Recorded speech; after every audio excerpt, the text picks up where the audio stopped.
오늘 시간에 우리가 은혜 받을 말씀은 데살로니가전서 3장 1절부터 마지막 13절까지 말씀입니다. 데살로니가전서 3장 1절부터 마지막 절, 이 말씀을 제가 봉독할 때 하나님의 말씀, 하나님의 음성을 듣기를 바랍니다. 이러므로 우리가 참다 못하여 우리만 아덴에 머물기를 좋게 생각하고 우리 형제 곧 그리스도의 복음을 전하는 하나님의 일꾼인 디모데를 보내노니 이는 너희를 굳건하게 하고 너희 믿음에 대하여 위로함으로 아무도 이 여러 환난 중에 흔들리지 않게 하려 함이라. 우리가 이것을 위하여 세움받은 줄을 너희가 친히 알리라. 우리가 너희와 함께 있을 때에 장차받을 환난을 너희에게 미리 말하였는데 과연 그렇게 된 것을 너희가 아느니라.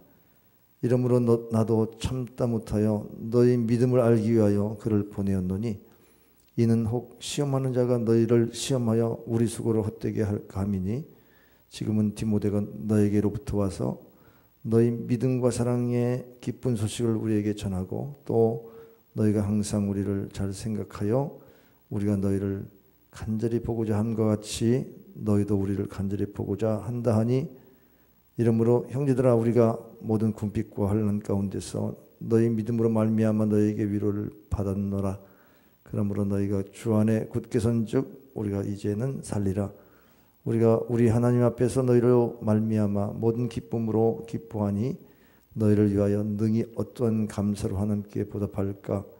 주야로 심히 간구함은 너희 얼굴을 보고 너희 믿음이 부족한 것을 보충하게 하려 함이라. 하나님 우리 아버지와 우리 주 예수는 우리 길을 너희에게로 갈 수 있게 하시오며 또 주께서 우리가 너희를 사랑함과 같이 너희도 피차간의 관과 너희도 피차간과 모든 사람에 대한 사랑이 더욱 많아 넘치게 하사 다같이 너희 마음을 굳건하게 하시고 우리 주 예수께서 그의 모든 성도와 함께 강림하실 때에 하나님 우리 아버지 앞에서 거룩함에 흠이 없게 하시기를 원하노라. 아멘. 할렐루야. 2019년 11월이 되었습니다. 회개년도 마지막 달이어서 이달에 더 풍성한 은혜와 축복이 있기를 주의 이름으로 축원합니다.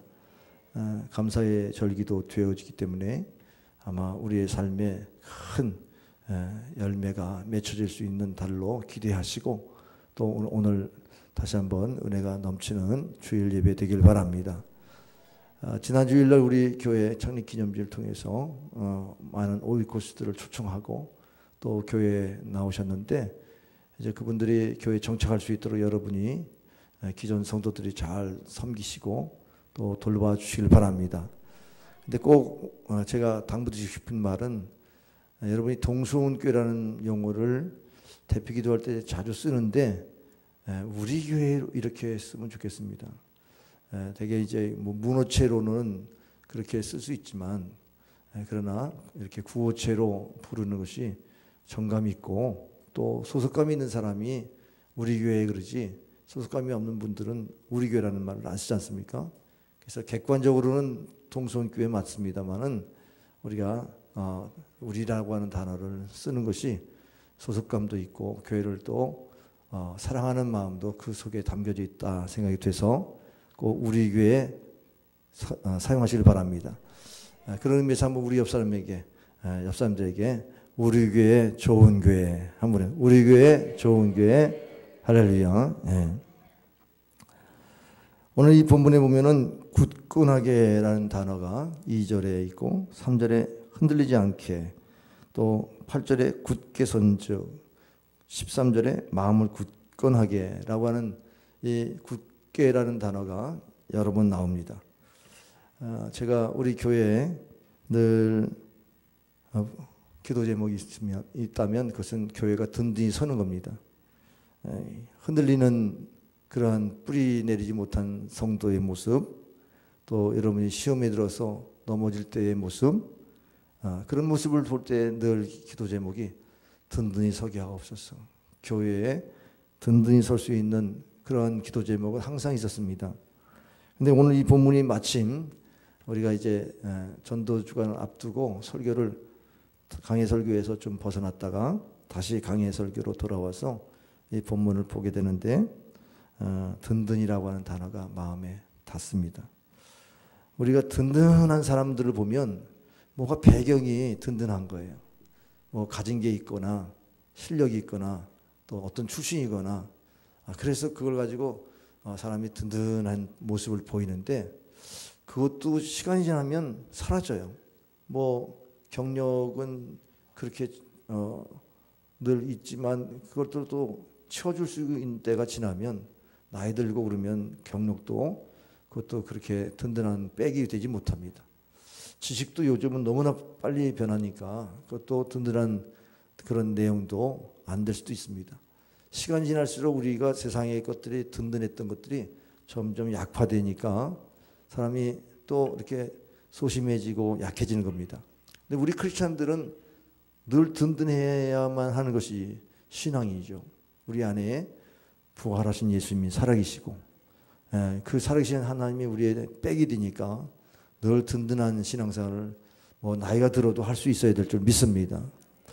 그 남원 춘향이를 사랑했던 이도령이 다시 돌아와서 남원 고향에 그 춘향이를 만나려고 할 때 꼬마들이 잘 못 알아보고선 이방인처럼 취급하고 놀리고 그래도 마음이 흔들리지 않는 이유가 뭐죠? 그가 이제 암행어사가 돼서 마패를 가지고 있다는 겁니다. 마패만 보여주면 모든 사람들이 그 발 앞에 무릎을 꿇게 돼 있기 때문에 그 권세를 가지고 언제든지 든든한 그런 모습으로 설 수 있는 것 우리가 이야기 속에서 한번 교훈을 삼는다면 오늘 우리 인생 가운데에 뭔가 나의 어떤 든든함의 마패와 같은 그런 성격이 뭘까? 나의 인생에 가장 든든한 백이 난다면 그게 뭘까?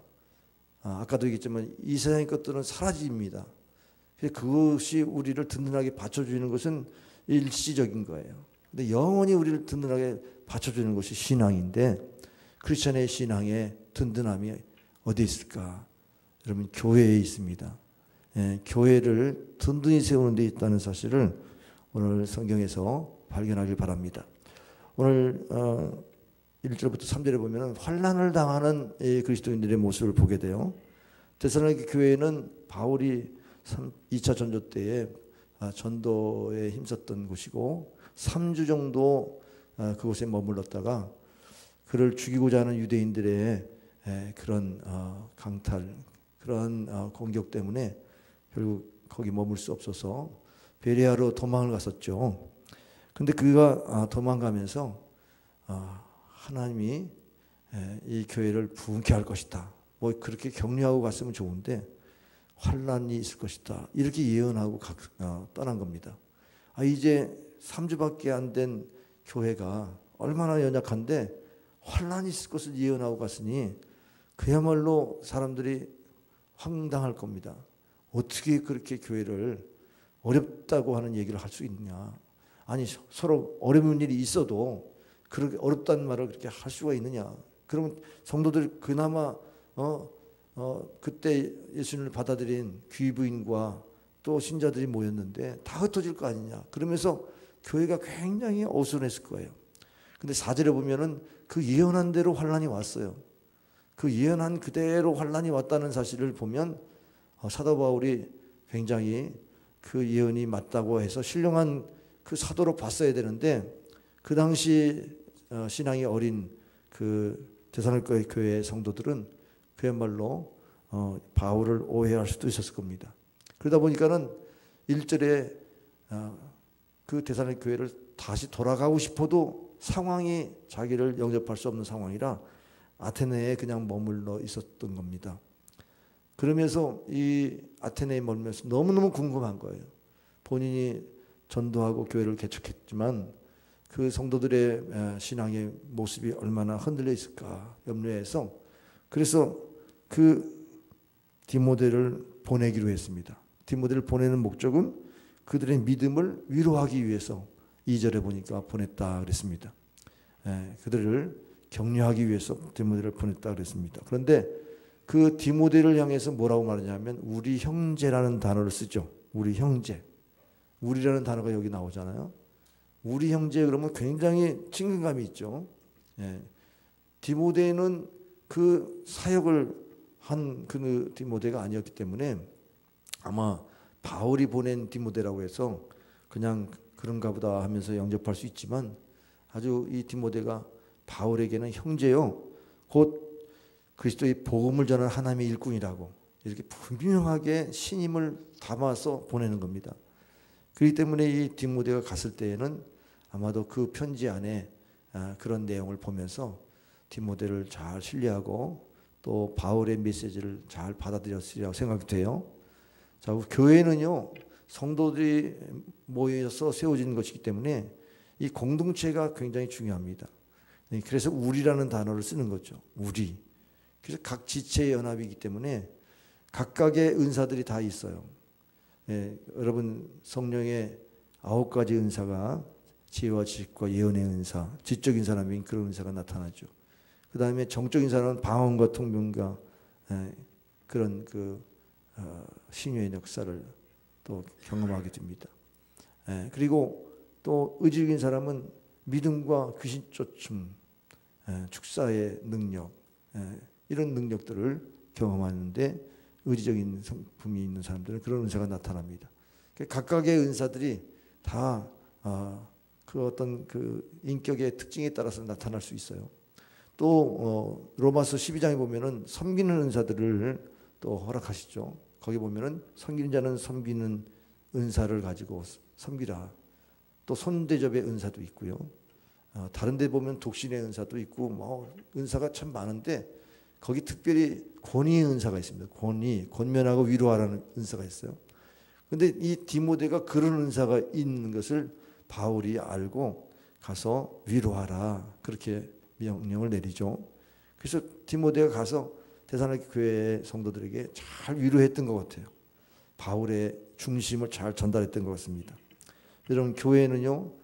신앙이 잘 자라지 않는 이유 중에 하나가 일을 안 해서 그래요. 사역을 안 하면 하나님이 나를 쓰시는 것에 대한 경험이 없어요.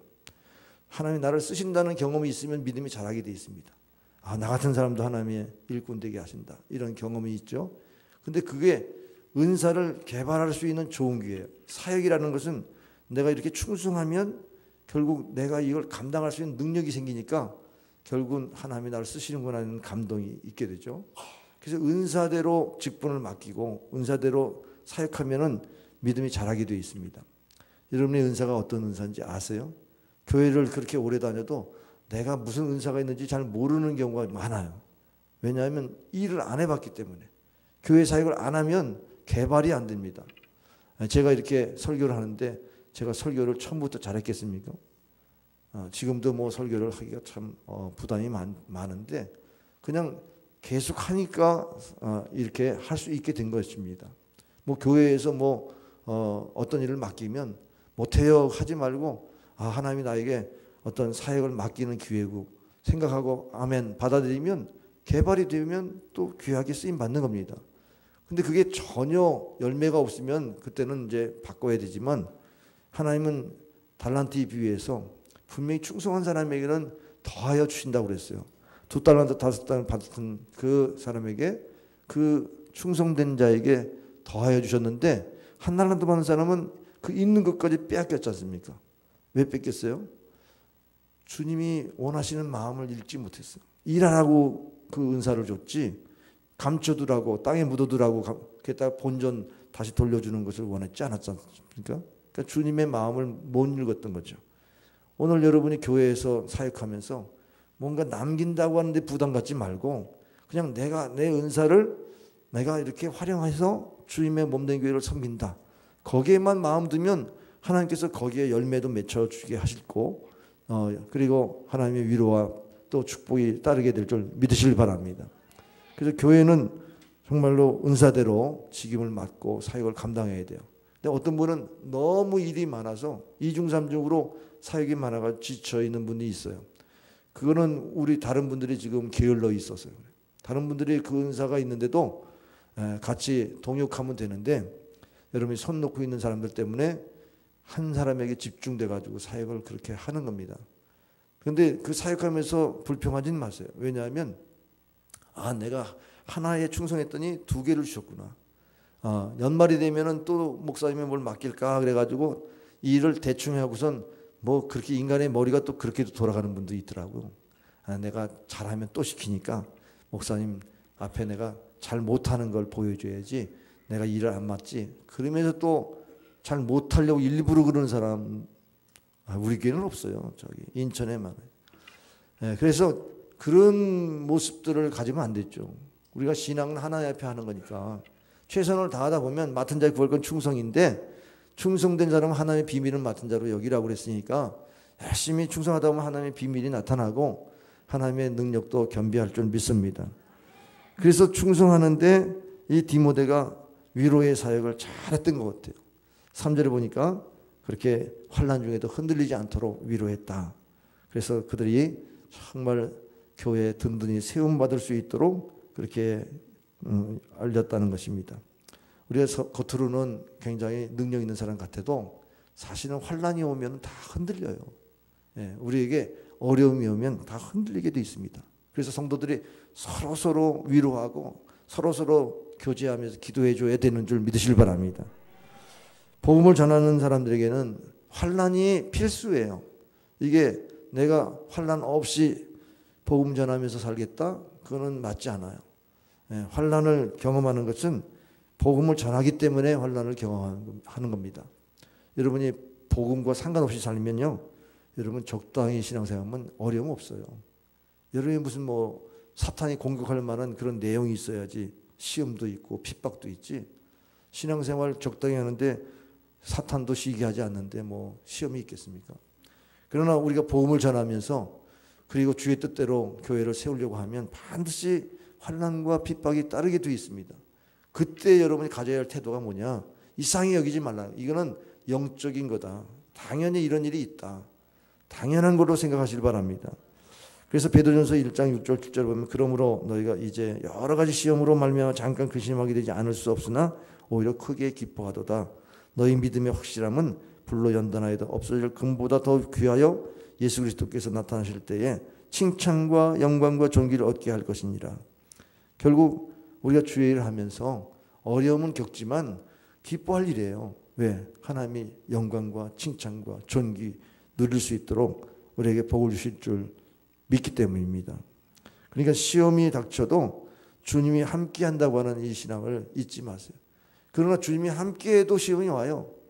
예수님이 갈릴리 호수를 지날 때 제자들과 함께 그 호수를 지나는데 예수님 주무셨잖아요. 주무시는데도 풍랑이 일어났죠. 그러니까 우리가 예수님을 모셔도 어떤 어려움이 있을 수 있습니다. 그러나 예수님이 우리에게 왜 믿음이 없느냐고 말씀하셨어요. 그때 풍랑을 잔잔케 하고 그러니까 믿음이 바닥이 되지 않도록만 하면 돼요.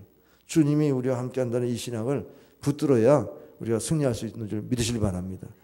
그래서 고린도후서 1장 9절에 보면은 하나님만 의지하게 하심이라. 우리가 하나님만 의지하는 훈련을 많이 받아야 돼요. 나는 세상을 많이 의지했던 그러한 습관이 있는데 어떤 환난이 오면 고린도후서 1장 9절에 하나님만 의지하게 하심이라. 오직 죽은 자를 다시 살리시는 부활의 하나님, 부활의 주님을 의지하게 하심이라. 그렇게 신앙의 승리가 있기를 바랍니다. 그 다음에 우리가 핍박과 환난이 오면 두려워하지 말아야 합니다. 계시록 21장 8절에 보면은 두려워하는 자들과 믿지 않는 자들은 다 불과 유황이 타는 못에 던지우리니 둘째 사망이라. 지옥 간다는 얘기죠. 왜 두렵습니까? 하나님 주시는 마음은 두려워하는 마음이 아니고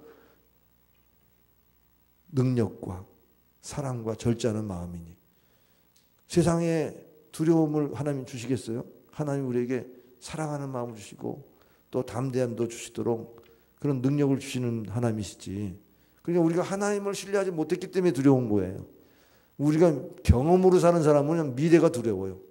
가보지 못한 길이니까. 한 번도 그 길을 가보지 못했으니까 항상 두드리면서 가는데 이게 어떻게 될지 모르니까 살아오는 것 듯이 살아가는 거 아니겠어요? 경험에 의지하는 사람은 불안할 수밖에 없습니다. 미래를 예측하지 못하니까 우리는 두려울 수밖에 없어요. 근데 우리 주님이 가신 길을 걸어가면 우리는 담대히 걸어갈 수 있지 않습니까? 그 길이 십자가의 길이요. 주님이 먼저 가신 길이니까 우리가 그 길만 따라가면 안전한 줄 믿으시길 바랍니다.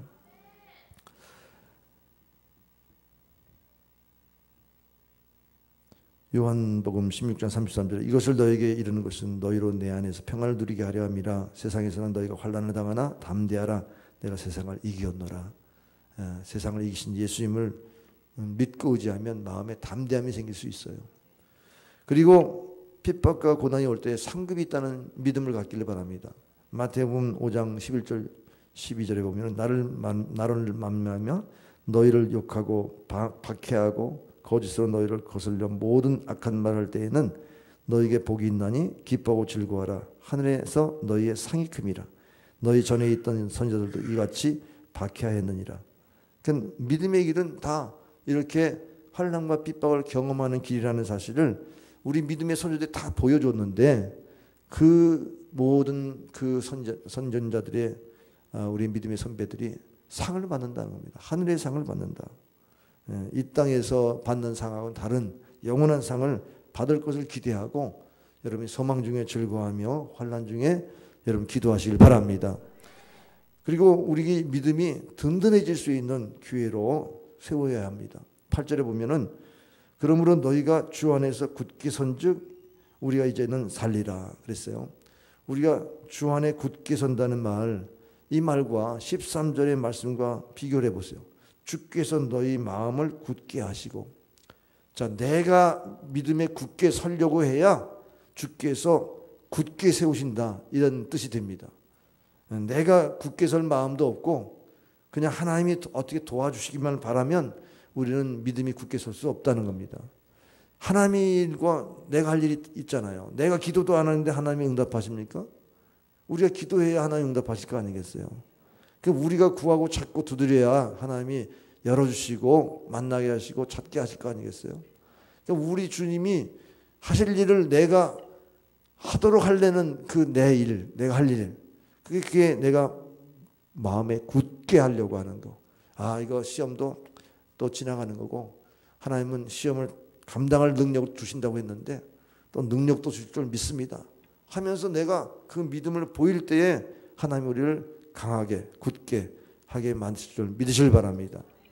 하나님이 우리에게 역사하시는 이런 모든 과정 속에서 하나님과 나와 그 팀의 한 팀이 돼가지고 하나님이 하실 수 있는 일은 하나님이 하도록 해야지, 우리가 막연하게만 뭐 시험이 없게 해달라고, 우리 가정에 평안만 있게 해달라고 그렇게 생각하는 그 자체가 하나님이 역사할 수 있겠습니까? 우리가 정말 내가 든든히 서야지, 이 시험도 이겨야 되지, 그런 믿음을 가지고 신앙생활 할 수 있기를 바랍니다. 교회가 든든히 세우려면 시험을 물리쳐야 돼요. 5절에 보니까 시험하는 자가 있다는 거예요. 시험하는 자. 아까도 얘기했지만 유대인들이 자꾸 복음으로 만족하지 않고 율법을 가르치려고 하는 사람들이 자꾸 교회에 침투해가지고 이렇게 사람들의 신앙을 흔들어요. 그러니까 믿습니다. 그거 가지고 뭐가 되냐?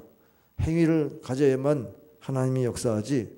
그러면서 자꾸 행위를 가르치다 보니까 나중엔 믿음을 잃어버리고 그냥 행위만 나타나는 그런 결과가 될 수 있거든요. 그러니까 시험하는 자가 잘못됐다는 것을 알게 하기 위해서라도 참으로 디모데를 보내야겠다. 그래서 디모데를 보냈다는 겁니다.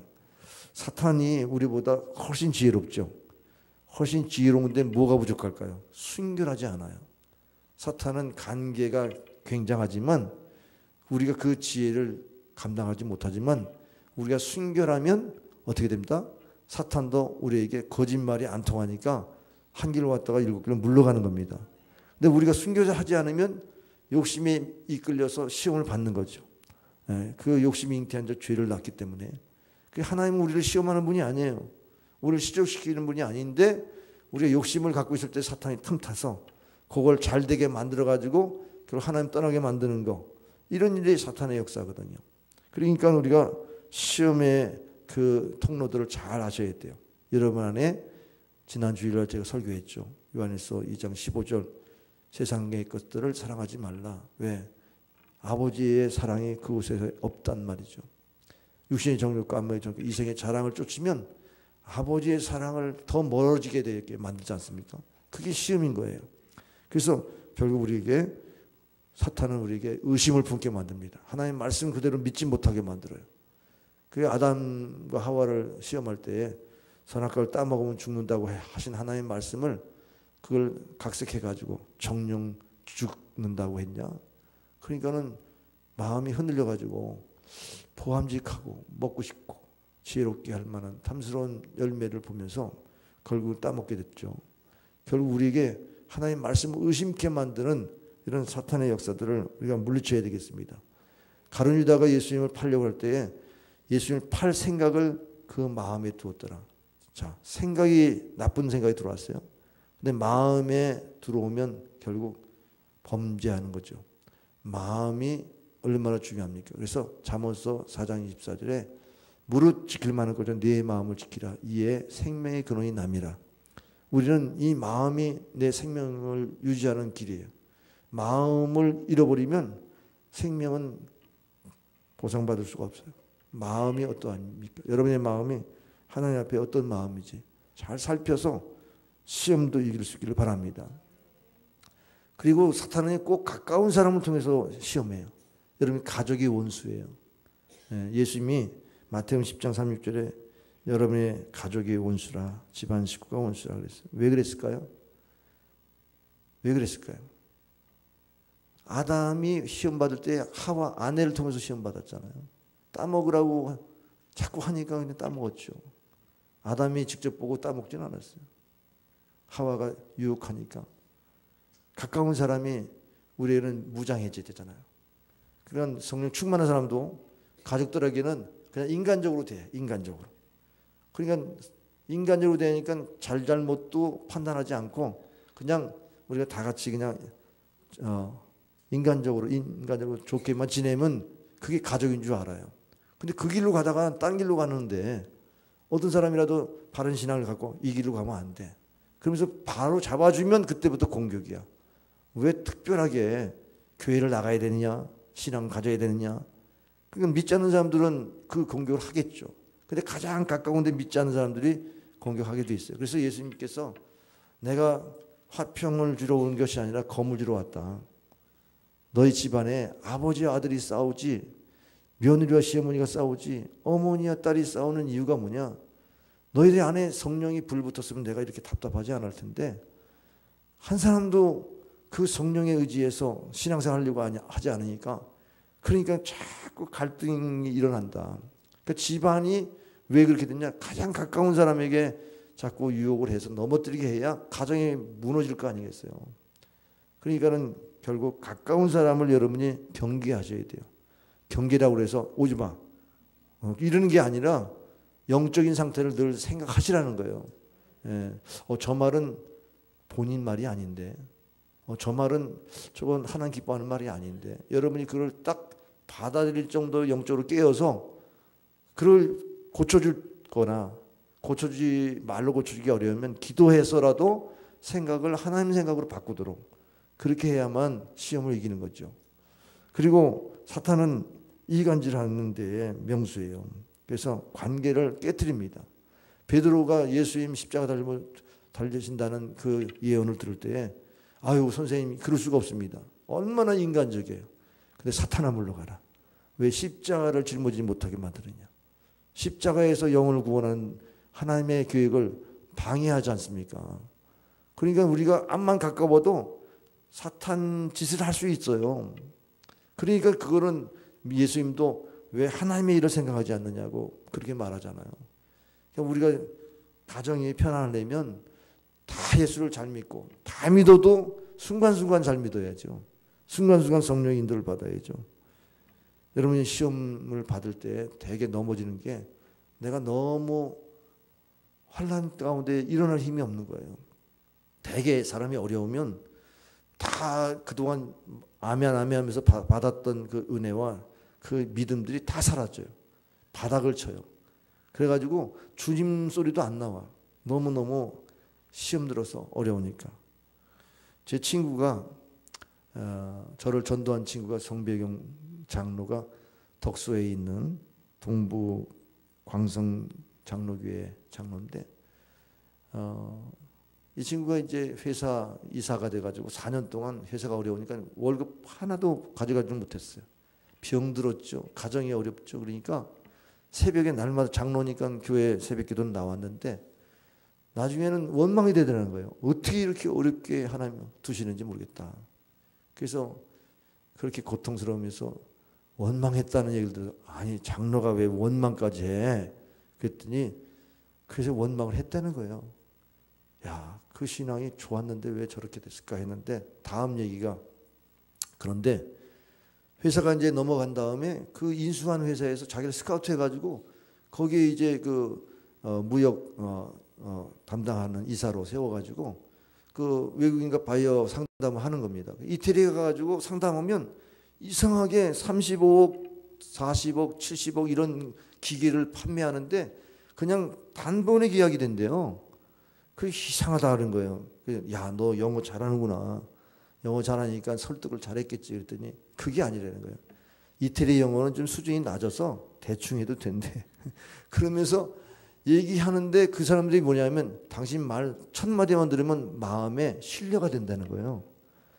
그러니까 자기가 뭔데 한마디 하는데 그 사람이 신뢰할까? 돈도 뭐 작은 돈이 아닌데. 근데 자기를 위해서 기도하는 사람도 있어요. 그분이 이제 교회 중창단을 하면서 또 발표회도 하고 이러는데 다음 주인가 발표한다고 또 얘기하더라고요. 근데 그 친구가 음악을 좋아하니까 중창단 하면서 또 공연도 하고 그래요. 근데 그 팀이 그렇게 기도해 준대. 그러니까 자기가 거기 가서 바이어와 면담에도 하나님이 주신 지혜를 가지고 했을 것 같아요. 하나님의 역사가 이렇게 놀라운데 그거를 그렇게 새벽기도 하면서 그 영적인 것들을 쌓은 거예요. 그 몸에 배인 거죠. 하나님 도와주지 않으면 망합니다. 하나님 도와달라고 하는데 그가 이제 늘 시험을 이기고 또 승리하는 모습을 보여줘요. 여러분 환경이 좋아서 우리가 신앙생활 잘할 수 있다? 아니에요. 신앙이 언제 잘합니까? 환경이 어려울 때에 환경을 딛고 일어날 수 있는 그러한 은혜를 구할 때에 우리가 신앙이 잘하고 승리할 줄 믿습니다. 환경만 탓하지 마시고 내 안에 있는 예수 그리스도 그분을 찾고 의지하기를 바랍니다. 먼저 그 나라와 그 일을 구하면 하나님이 다스려 주시고 이 모든 걸 너희가 더하신다고 그랬으니까 그런 은혜를 경험할 수 있기를 주의 이름으로 축원합니다. 교회가 든든해지려면 시험을 이겨야 되고요. 그 다음에 두 번째로는 목회자를 위로해야 됩니다. 오늘 6절에 보니까 지금 디모데가 너희에게로부터 와서 너희 믿음과 사랑의 기쁜 소식을 우리에게 전하고 또 너희가 항상 우리를 잘 생각하여 이 바울이 이 데살로니가 교회 성도들이 생각할 때 항상 좋게 생각한다는 거예요. 이게 영어 성경에는 You always have pleasant memories 이렇게 되어 있어요. 그러니까 아주 기쁜 그런 추억만 갖고 있는 거죠. 그 사람의 잘못된 것은 기억도 안 해요. 늘 떠나 있어도 그분을 좋게 생각하는 거예요. 이런 좋은 마음을 갖고 있다는 얘기를 지금 누가 들어요? 디모데를 통해서 바울이 듣는 겁니다. 바울이 지금 그 교회에 갈 수 없을 정도로 상황이 악화된 줄 알았더니 그 성도들이 바울을 그렇게 좋게 생각한다는 거예요. 그들이 또 간절히 보고자 한다는 거예요. 바울이 좀 와서 우리를 좀 만나줬으면 좋겠다고. 자기들이 믿음 성장한 것도 보여주고 싶고 그랬다는 거예요.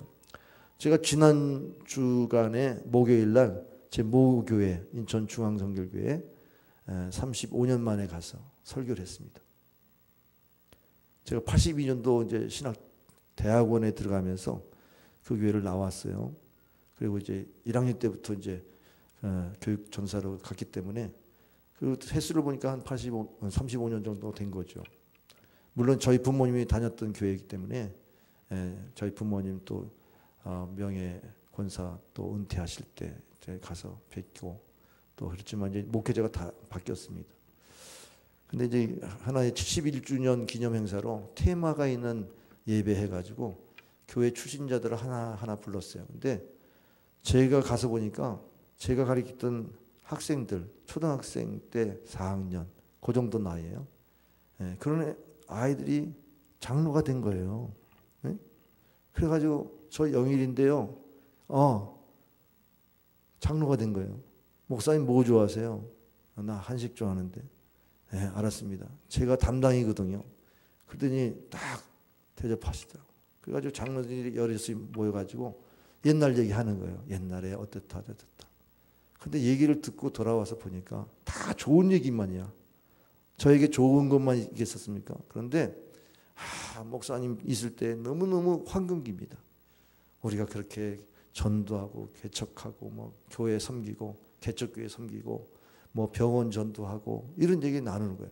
그러면서 누구는 어떻다 누구는 어떻다 이런데 보니까 뭐 청년의 우리 임원 중에서 전도사로다가 요번에 은퇴한다고 지난주에 왔습니다. 그리고 보니까 목회자만 15명이야. 예, 위아래로 한 3년 5년 이렇게 터울로. 박영수 전사님이 그런 역할을 했어요. 그 당시에는 집사님이었는데 나중에 전사님이 됐어요. 우리를 잘 또 이렇게 잘 섬겨주고 또 이렇게 하나 되게 만드는데 애를 쓰셨는데 그분이 이제 처녀로 그래서 이제는 86세 정도 되셨는데 제가 설교한다고 장로가 얘기했대요.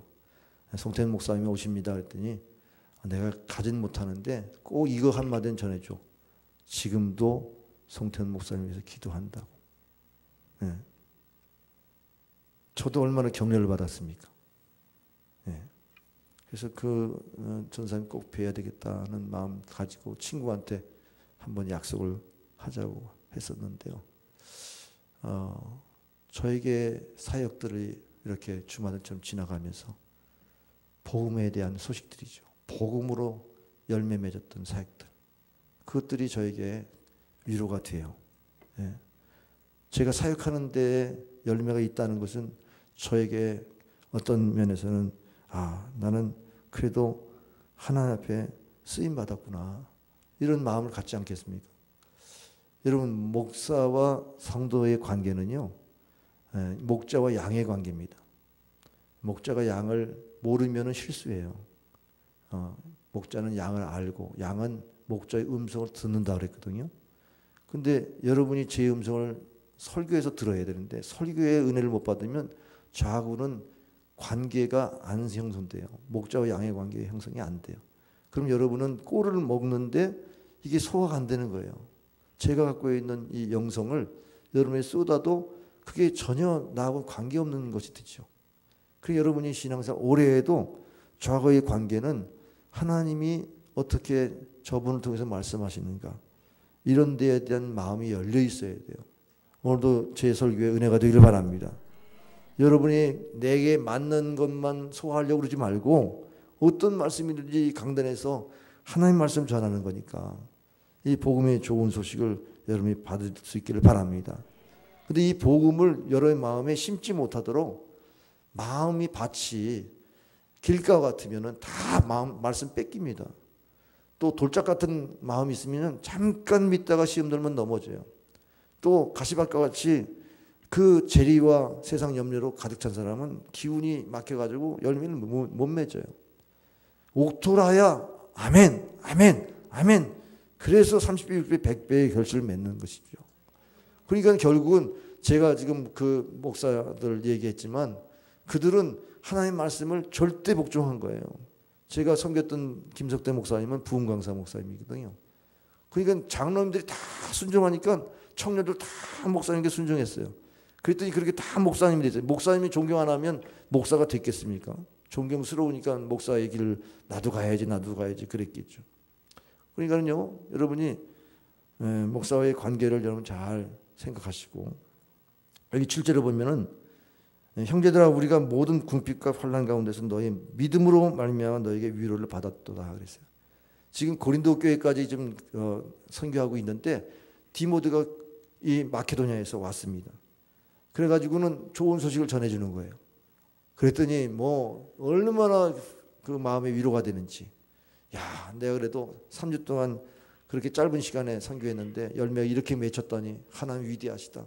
그러면서 마음에 감동을 받는데 실질적으로 사도행전 18장 5절에 보니까 실라와 디모데가 마케도냐로부터 내려오매 바울이 하나님 말씀에 붙잡혀 격려를 받으니까요 하나님의 말씀에 붙잡혀가지고 유대인들에게 예수님 그리스도를 빨리 증언하니 어떤 핍박이 있어도 말씀을 그대로 전하면서 그 말씀을 선포했다는 거예요. 그러니까 목회자가 여러분이 위로해주면 하나님의 말씀에 더 붙잡힐 수 있어요. 예. 목사도 사람이기 때문에 사람이 이렇게 디프레스 되면, 감정이 이렇게 디프레스 되면 설교의 내용도 어떤 때 잃어버릴 때가 있잖아요. 그런데 하나님이 나를 다 붙잡아주는 건 뭐예요? 위로를 받으면 붙잡아주죠. 위로가. 그래가지고 정말 힘이 나는 거죠. 그 다음에 이제 여러분이 교회를 든든히 세우려면 감사 생활을 해야 돼요. 감사 생활은 9절에 나와 있습니다. 우리가 우리 하나님 앞에서 너희로 말미암아 모든 기쁨으로 기뻐하니 너희를 위하여 능히 어떠한 감사로 하나님께 보답할까. 정말 이렇게 하나님 앞에서 기쁜 소식을 들으니까 정말 우리 마음에 내가 어떻게 하면 보답하지? 이런 마음이 자연히 발생돼야 정상 아니에요?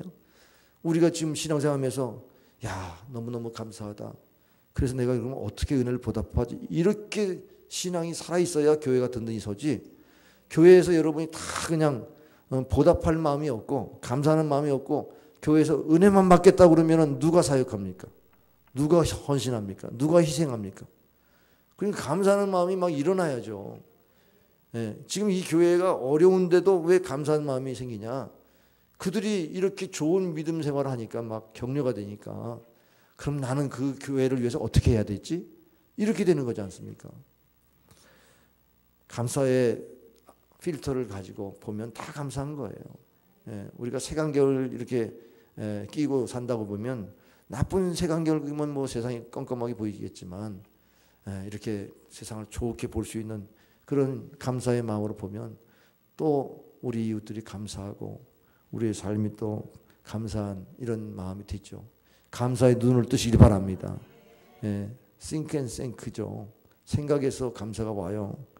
하나님이 원하시는 감사는 어떤 환경에 매여 있는 감사가 아니고 그럼에도 불구하고 하나님이 나를 사랑하신다. 나와 함께 하신다. 내 기도를 응답하신다. 나를 단련하사 전까지 나오게 하신다. 하나님이 이렇게 복음의 열매를 맺게 하신다. 이러면서 여러분이 감사의 마음을 갖기를 바랍니다. 송명희 시인이 그 지체, 뇌성 지체 장애잖아요. 태어나면서 또 뇌의 구조가 잘못해서 기능을 잘 못하니까 제대로 지체를 움직일 수가 없었죠. 7살 때에 그 누워만 있었는데 10살 때 겨우 숟가락 들었고 그다음에 17살 때에 이제 죽으려고 했다고 그래요. 부모님 원망하고 하나님 원망합니다. 그런데 얼핏 생각난 게 하나님 한번 물어보거나 죽겠다. 그래서 교회를 나가가지고 하나님 내가 이렇게 살아갈 이유가 있습니까? 그 의미나 알게 해달라고. 그러면서 씨름하는데 하나님이 그를 사랑하시는 것을 경험했어요. 하나님이 나를 이처럼 사랑하시는구나. 그래서 그 사랑을 경험하고 나라고 하는 그러한 찬송시를 썼죠. 우리 한번 그 찬송을 부르면서 우리 셋째 주가 감사절인데 추수감사절 때 한번 여러분이 한번 그런 나에 대한 이 시를 쓴 그 송명희 시인 몸이 비틀어져 교회에서 간증하는 것 여러분 기억하세요? 그분의 감사는 어떤 감사이죠? 남이 없는 것 내가 있다고 하는 감사입니다. 한번 찬양하겠습니다.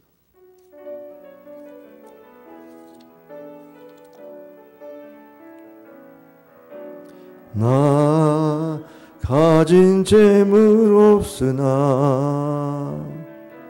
난 남이 가진 지식 없으나 나 남에게 있는 건강 있지 않으나 나 남이 없는 것 있으니 나 가진 재물 없으나 나 남이 가진 지식 없으나 난 남에게 있는 건강 있지 않으나 나 남이 없는 것 있으니 나 남이 못 본 것을 보았고 나 남이 듣지 못한 음성 들었고 나 남이 받지 못한 사랑 받았고 나 남이 모르는 것 깨달았네.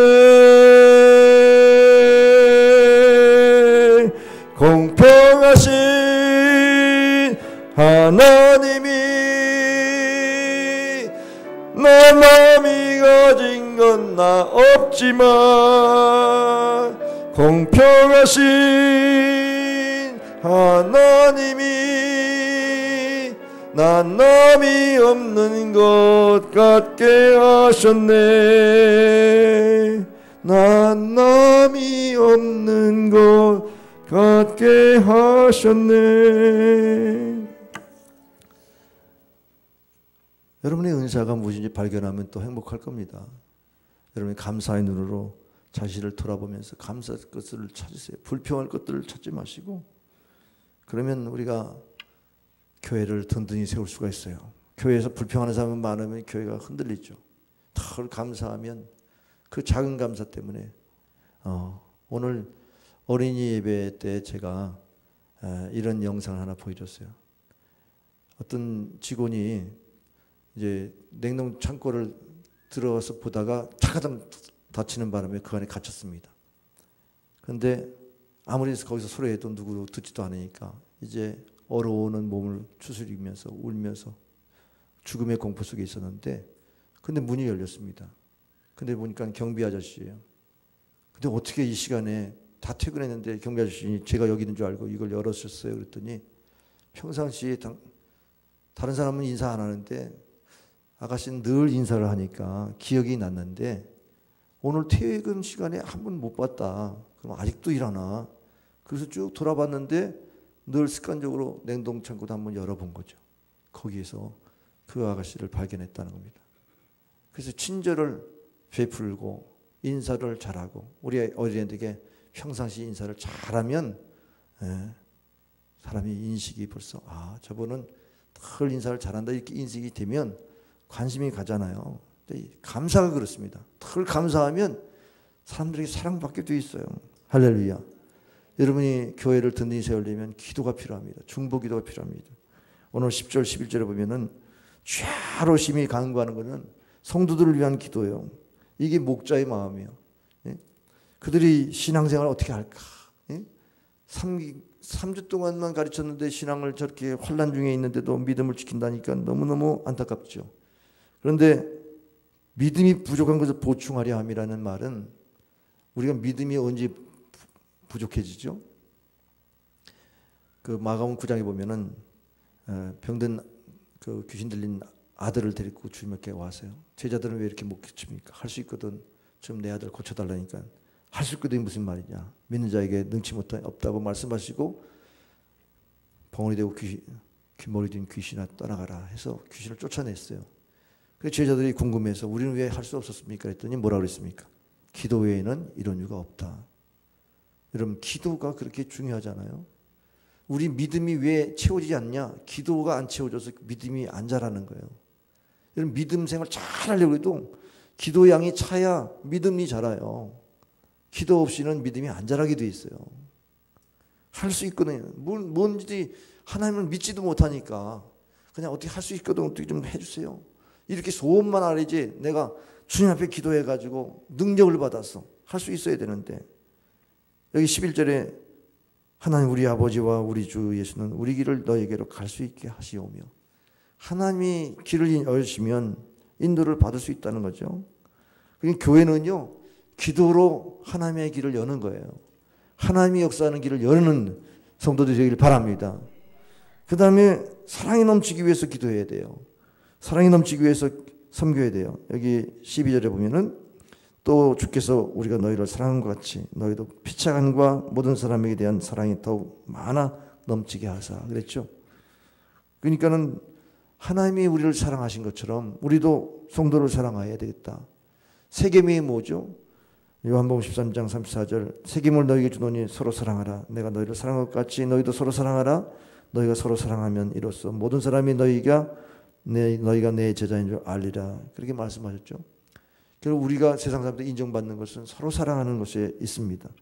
교회가 서로 사랑해서 교회를 든든히 세울 수 있기를 바랍니다. 마지막 13절 말씀 다 같이 한번 읽겠습니다. 시작. 너희 마음을 굳건하게 하시고 우리 주 예수께서 그의 모든 성도와 함께 강림하실 때에 하나님 우리 아버지 앞에서 거룩함에 흠이 없게 하시기를 원하노라. 제가 지난번에 믿음의 성숙의 세 단계, 하나님의 존재하심을 믿을 때에 성숙이 되고 하나님이 개입하시는 것을 믿을 때에 하늘에 공중에 나는 새도 하나님이 허락지 않으면 땅에 떨어지지 않는다고 우연이 없는 절대신앙을 가질 때에 신앙이 자라고, 그 다음에 마지막에는 하나님이 나를 어떻게 쓰시는가, 하나님이 나를 쓰시도록 구하는 자가 신앙이 자란다 그랬어요. 신앙의 성숙은 하나님이 나를 써달라고 하는 기도에 있어요. 그러면 하나님이 나를 쓰려면 우리 마음이 깨끗해야죠. 우리가 더러우면 하나님이 쓰시겠어요? 그러니까 쓰시려고 하면 당연히 성결하게 살게 돼 있어요. 근데 성결하게 살려고 하지 않는 사람은 내가 하나님께 쓰임받는데 관심이 없는 사람이에요. 여러분이 만약에 죄를 씻기 위해서 수도원에 가고 기도원에 가서 꼼짝 안 하고 있으면 거기서 하나님이 일하시는 줄 아세요? 아니, 성결이 목표가 아니라 내가 하나님께 쓰임받기 위해서 성결을 구하는 거죠. 예, 성결은 우리 안에서 일어나야 하나님이 쓰시는 거예요. 이게 영적인 거죠. 그래서 고린도후서 3장 6절에 보면은 그것 또한 우리를 새 언약의 일꾼 되게 만족하게 하셨으니 율법 조문으로 하지 아니하고 오직 영으로 함이니. 그러니까 성령으로 하는 이 사역이라야 우리가 하나님께 새 언약의 일꾼이 되고 우리가 거룩한 성품이 되어질 수 있는 줄 믿으시길 바랍니다. 살리시는 영이니 육은 무익하니라. 여러분이 영적으로 살아야만 산다고 하는 믿음을 가지고 여러분이 정말 나를 써달라는 기도, 그 기도를 주님이 오실 때까지 하시기 바랍니다. 예, 주님 오실 때까지, 재림하실 때까지, 그의 강림하실 때에 바로 우리가 흠이 없는 온전한 보존되어질 수 있는 거룩한 백성으로 서도록 여러분이 성결을 구하면 교회는 부흥되게 돼 있어요. 교회는 든든하게 돼 있어요. 성령이 역사하니까. 그런 은혜가 있기를 주의 이름으로 축원합니다. 기도하겠습니다. 아버지 하나님 감사합니다. 우리가 교회를 든든히 세우는 데에서 시험을 이겨야 되겠습니다. 목사님과의 관계에서 목사님을 위로해드리는 성도들이 되어야 되겠습니다. 아버지 또한 기도 생활을 서로 중보기도하면서 정말 믿음을 세워주고 또 하나님의 길을 열어가면서 성결한 삶을 추구해야만 될 줄 믿습니다. 아버지 하나님, 우리 성도들이 그야말로 감사 생활할 수 있도록 도와주시어서 교회를 든든히 세우게 하여 주시옵소서. 예수님의 이름으로 기도하옵나이다. 아멘. 찬송가